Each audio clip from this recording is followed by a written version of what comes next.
BA. Lee in the house. What's up, man? What's going on, brother? Good to see you. It's been too long. It has been, man. Well, the trips I normally took to state college with COVID, Right. You know, our breakfast thing we didn't do the last couple of years, and there was no way I was coming up for a game being around 107,000 drunk people with COVID. No, understood. So before I want to go a little deeper on that, but before we get into that, introduce yourself and tell me what you do, what you're doing these days. Okay. So I got to pretend like nobody knows me, right? As best you can. Brian, it's so good to be here. My name is Lee Rubin. I am a former student athlete, former Penn Stater, was captain of the football team back in the early 90s. Currently a full-time motivational speaker, full-time keynote speaker. I share messages on teamwork and leadership and peak performance with companies, professional associations, and sports teams. Travel all over the country and starting to do some international stuff as well. So that's what I'm currently doing. Okay, so let's back up. You're in high school. Tell me about the high school recruiting, how you ended up at Penn State. Yeah, so from Central New Jersey, the Shore Conference area, a lot of really good football, players come out of that area. Went to a suburban high school, really strong academic support system. So I did really well academically and athletically. Got recruited by just about everybody because of that balance, including the Ivies and the academies. So right. I was looking for a place that had a great balance, academic and athletics. Took my official visits to Duke, Virginia, Stanford, Notre Dame, Penn State. Yeah, same here. It's funny. I knew I didn't. Number one, I didn't want to go to the military academy because my hours are the exact opposite. And I didn't want to be all study, so I told Coach no Ivies. Yep. And my first official visit was at Penn State, and I didn't even take my other four. Really? Yeah. So what was the clincher for you? The guys, the people. It just felt like home. And when I say the people, I'm talking about the players, not necessarily the coaches, because yes, Joe Paterno was clearly an influential factor. But Lou Holtz had just won a national championship at Notre Dame. Steve Spurrier was at Duke. Denny Green was at Stanford. So it really wasn't the coaching staff. It was the guys. Yeah, because that's who you're going to be spending your time with. And after you leave, those are usually the fondest memories, which I'm sure you feel the same way. Yeah, and to be honest, I didn't think that at 17, 18, but it just felt like Blair Thomas at the time was a Heisman candidate. He was coming off a knee injury, but had a lot of hoopla. And so my host was Dave Daniels. I don't know if you remember that. Yes. Oh, yeah. But, you know, I'm hanging around with Blair and Dave and Willie Thomas. Like, these are like all-American athletes, but they're treating me like little brother. And it was different at the other places. Like, the studs there made sure that you knew they were studs and that you weren't. Right. It was just different. Important nuance, very important nuance. And I don't know if you felt this too, but I felt that way about all the athletes on campus. They were the best of the best, very impressive athletes, but everybody was really humble and friendly. Yeah. Like I said, it felt like home. It felt comfortable, like guys that I could excel with, but also be comfortable with. It wasn't, you know, this antagonistic environment. Right. It's amazing. I don't know how much coaches, college coaches in particular, monitor who they're putting their recruits with, but it matters. It matters a lot. Yeah. And that's the other thing. Like, once I got here, that kind of became my role. I hosted everybody. And I didn't do anything illegal. I didn't do anything crazy. I just made sure they got the Penn State experience. They had a good time, and you got those $40. Oh, that was important, man. I mean, for a college student, and you can actually go get a real meal. Yeah, that you can stretch $40. You take him to McDonald's for $5, and you get the other 30. Get the other 35, man. Listen. No question, no question. So, what were some of the major lessons you pulled out of that experience at Penn State? The recruiting, or once I was there? How about once you were there? Yeah, so I tell this really interesting story about my first preseason camp. How I learned very quickly that football was not going to be fun anymore. It was the job. That we were playing at another level. We were on national TV. There were 100,000 people. It was 85,000 when I got there, but a couple million on TV. This was big business, and how tough it was to really contribute at that level. So there was some learnings at the end of camp that have stuck with me. Coach Paterno came into the squad room at the end of camp talking about how tough it was. And, I'm a pretty sarcastic guy. So I'm like, tough for whom, right? You're yelling, screaming, and blowing a whistle. That's not, that ain't as tough as what I was trying to tackle Sam Gash. That's tough. That dude, Yeah, I mean, oh my, even when he shook your hand, it was like, ow. Exactly, yeah. I can't even imagine. And you were a corner safety? I came in as a corner, so I might have been a $180, $175 trying to tackle Sam in the open field. And yeah, I tell people I still have physical and emotional scars from trying to. Well, I see you guys, and I think I'm so glad I chose basketball with the short shorts and the climate control, because you play a man sport. I wanted to play basketball. Oh, really?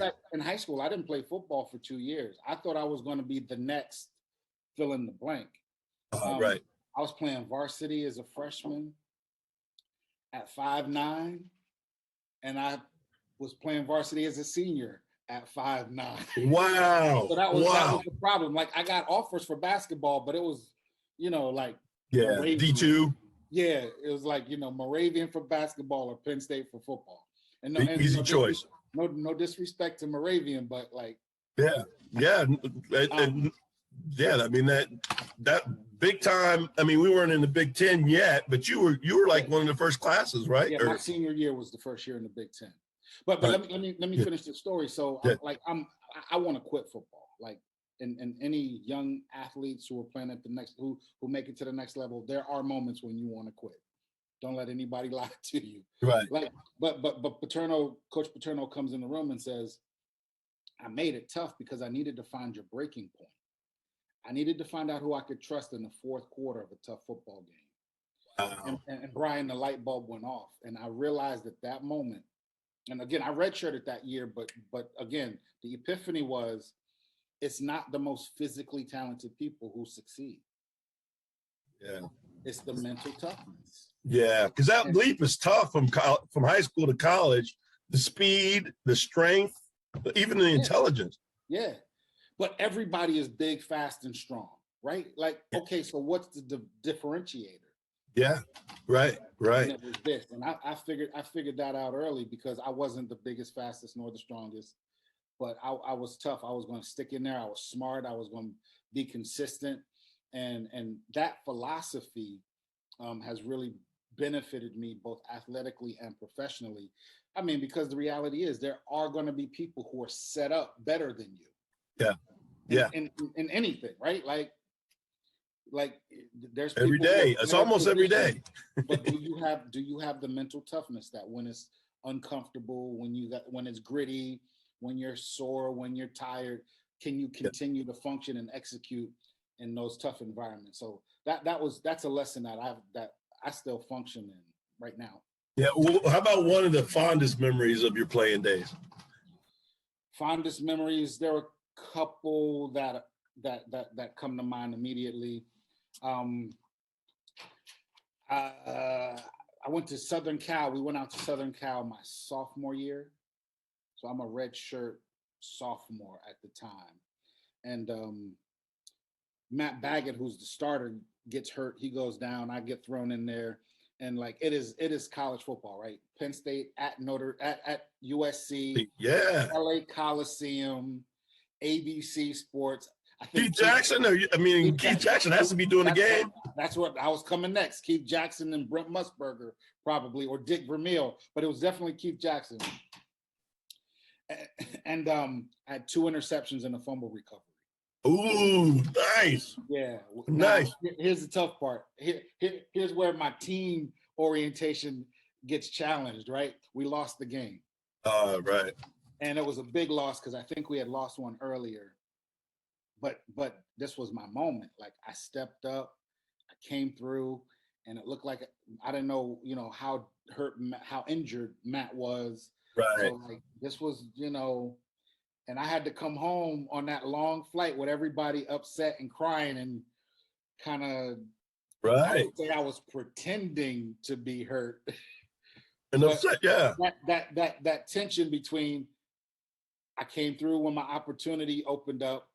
But yeah, we lost the game. That was critical because back then it was national championship or bust, right? We weren't in a league. Right. We couldn't go to a big bowl game that was affiliated with our conference, right? It was the natty or nothing. So yeah. There was some tension there, right? Like I'm excited for me. But you got to bottle that in. Yeah. No high-fiving dudes on the plane because they're not trying to hear that. Right. And then the final was probably my last game, defensive MVP of the Florida Citrus Bowl. Oh, man, that's awesome. Yeah, Bobby Ingram was the offensive MVP. And shout out to Bobby. Bobby just got Wisconsin. The OC at Wisconsin. Hopefully we don't play them often. Right. But really, really happy for Bobby. But yeah, that was my final football game and maybe my best football game. Right. So you finished at Penn State. What was the next step? No NFL. I did not get drafted, but I did get invited to some camps, and I was ready to move on. Had some serious conversations with coach and some soul searching about what to do next. And if I had gotten drafted, that's one thing. Right. It's hard. You got to try. Yeah. But I didn't want to be one of those guys who could never let it go, right? Yeah. 30 years old. No, I think I can still make the league. Like, yeah. And I said, if I didn't get drafted, I was going to move on. And that's what happened. Got a gig, got my first job at Merrill Lynch. If you don't know, there was quite a Penn State football to Merrill Lynch pipeline. Yes, sir. Coach Paterno and Mr. Schreier, as in the Schreier's Honors College. They had a connection, and guys who didn't go to the league or were coming out of the league, Coach Paterno would make that call and started a human resources career at Merrill Lynch, an HR a career that spanned about 15 years. Right. And so then how do you get into motivational speaking from there? So I would be asked frequently, as I'm sure most former players do, hey, could you come by and talk to the team? Hey, we've got an awards banquet. Hey, can you do a pep talk before our game or even preseason? Can you come by? And I did a lot of that locally. Right. Loved it. And the more I did it, the better I got. And people would say, hey man, you should look into like doing this. And I had no idea that was a career. It was a thing, right? I needed a job with benefits and a 401k, it wasn't an option because it just wasn't on my, it wasn't on my radar. But then I met some people who were doing it. And again, the more I did it, the more people would talk about me. And I kept getting calls from other youth groups and sports teams and small colleges. And one day I was talking to a youth football team. Well, the little Pop Warner kids. Right. With the helmets wobbling, right? Oversized shoulder pads that they can barely keep up. Flapping. But they let the parents sit in. And one of the dads was a corporate guy. And he was like, hey, man, this content, I'd like you to come and speak at my company. Got it. MBA, Mama didn't raise no fool. Right, right. Companies have more money than the $50 and a slice of pizza that the Pop Warner team was giving. No question. So No question. Wait a second. If there's a market for what I'm sharing at one corporation, there might be a market elsewhere. And so just kind of gradually eased out of the corporate thing and, did the moonlighting nights and weekends, doing different speaking engagements until I was ready to take that leap. And that's a great teaching point, because I know like the current basketball coach, Coach Shrewsbury and Coach Chambers, they were really big about you never know who's in the room. So if you went to a practice, all the players, when they had a water break or something or after practice, anybody who was watching practice, they're going up and they're introducing themselves. I thought, no matter what else happens, I think this is awesome that they're doing this. Yeah, Brian, Don Farrell. Don, yes. Yeah, my heart. Yeah, like that. Yeah, I love DF, as we call him. DF gave me some advice when I was playing. And it's funny because most people want to know what I learned from Coach Paterno, but DF gave me some advice that is still paying dividends today. So after games, again, big time program, there's people around, they want to take pictures, they want you to sign autographs, that kind of stuff, which I always thought was crazy. Like, you're a senior executive at a major corporation. I'm a 19-year-old pimple-faced kid. You want me to sign a picture or a helmet? Right. It was weird. Right. But DF caught me one day and he said, Lee, don't just sign stuff for them. Ask them for their business cards. Yeah. Why? Why, DF? He said, because if they like the way you play, they'll love the way you work. And these are your connections for the future. Like, don't let them pat you on your back, tell you how great they think you are, and not create a connection, not develop that network. Now, again, this is pre-cell phone, this is pre-email, this is pre-internet. Right. Like, get a business card, call them, write them a letter.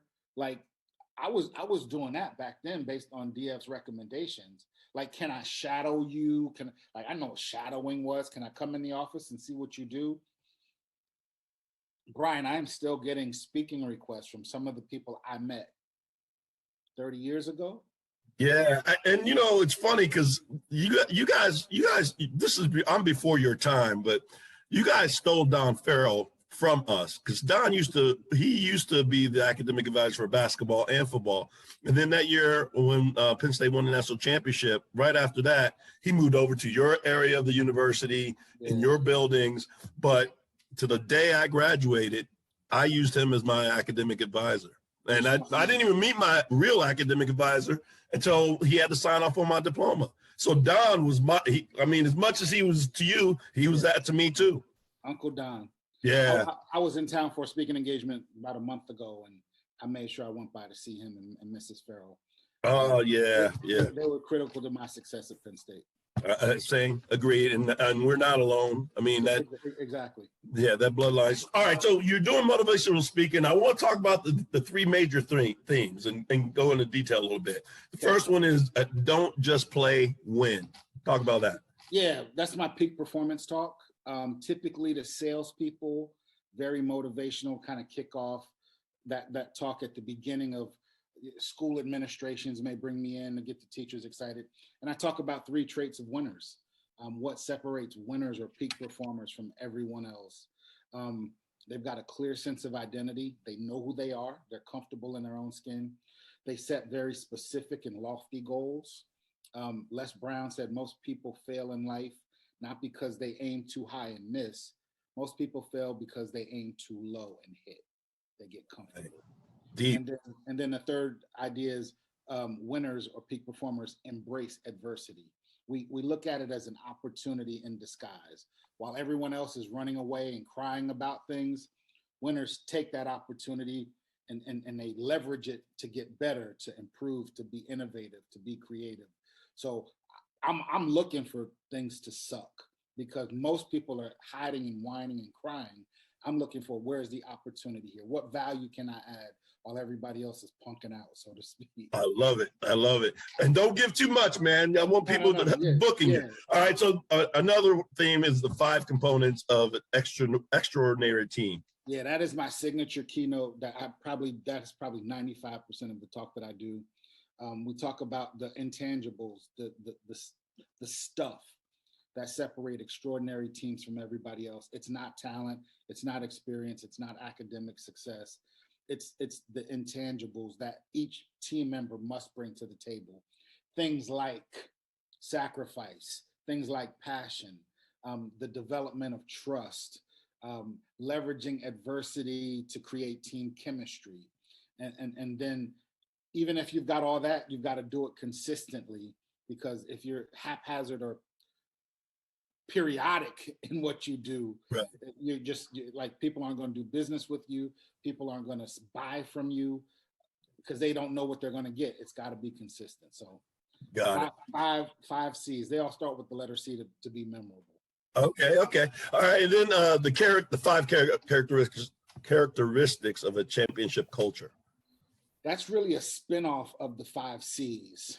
And when our country was facing or was exposed to some crazy stuff a couple years ago with the George Floyd, it was necessary to speak on the diversity, equity, and inclusion issue specifically. But that talk is really a modification of the 5 C's, because you can't have an extraordinary team. You can't have an extraordinary company. You can't have an extraordinary family, church, mosque, synagogue, or country if you don't value and embrace diversity. Right. You just can't. So, like, you cannot talk about being a great team if you're not talking about being different and embracing those differences. So, but had to come up with something where people knew this is about diversity, but it's really a team talk. Yeah, and that's so important. Like if you look at any study, whether it's business, personal, neighborhoods, the more diverse, the better the outcomes. Absolutely. Right. So good for you for adding that, because that's needed. I mean, that's probably just as important as anything that you're speaking about, right? But again, that foundation is team. I like team. I've done the team talk, obviously, for sports teams, corporations. I've done the team talk at marriage workshops, because a family's a team. Yeah.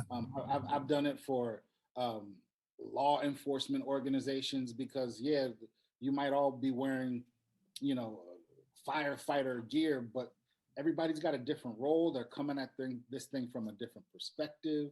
Like it's just if we don't embrace differences, it'll mess us up instead of harnessing the differences to make us better. Yeah, I think the high level, it doesn't matter what level, Division I, Division II, Division III. If you're playing a sport, you're usually in a diverse atmosphere, and you guys are a team, and you're working together, and it's probably one of the best gifts you get. Yeah, big men, 5 guys see the world differently than point guards. Yeah, true. Right? Different skill set, different perspective, different mindset, different. And so we could have 5 of them, whatever them is, right? Race or gender, they could all be the same, but they're different. Yeah, you don't want groupthink. You don't want everybody thinking the same. You want new ideas. Yeah, you can't have 5 point guards. You're not going to be successful with 5 point guards. No, very well said. Very well said. So if someone wanted to book you for an engagement, how would they get in contact with you? Easiest way is to go to my website, Rubin Speaks. Lee Rubin, Rubin Speaks with an S. All my information is there. A booking request is there. I'm on most of the social media platforms, Twitter, Instagram. My platform of choice is LinkedIn. It's just a bit more professional. Yes. But you can find me on all of those places, which are going to point you to my website. I'm trying to build up my YouTube channel, so get at me, right, and subscribe. So I'm subscribed. There we go. Thank you, BA. Yeah, you got it, man. And you know, I'm sure this is true at all schools, but one of the best gifts of having attended Penn State is the relationships with the other athletes from Hold other on, let me sports. pause you. Yeah. It's not true at all schools. You don't think, huh? It's not. I've got friends and family members who have played, who are student athletes elsewhere. It's just it's different. It's just different. And if you Yeah. if you ask coaches who have coached elsewhere, they're Right. gonna, right, because they're a bit more objective, right? Yeah, right. I get it. I've got my feelings about the place, but they're gonna tell you it's different, and that Yeah. doesn't mean better or worse. It's just it's a real family, relationship driven environment. Yeah, because obviously my teammates were my best friends, but I have developed such close relationships with some athletes on some of the other sports, and that is like as a lifetime gift, invaluable to me. Absolutely, So, agree. Yeah. Agree 100%. Yeah, so I appreciate the time, and again, reach out to Lee if you need business, family, marriage. You heard it, and good luck, man, and keep fighting a good fight because what you're doing is very important. Love you, man. Appreciate you. Always a pleasure to see you. Thanks for taking this time with me, man. Love you back, man. You take care.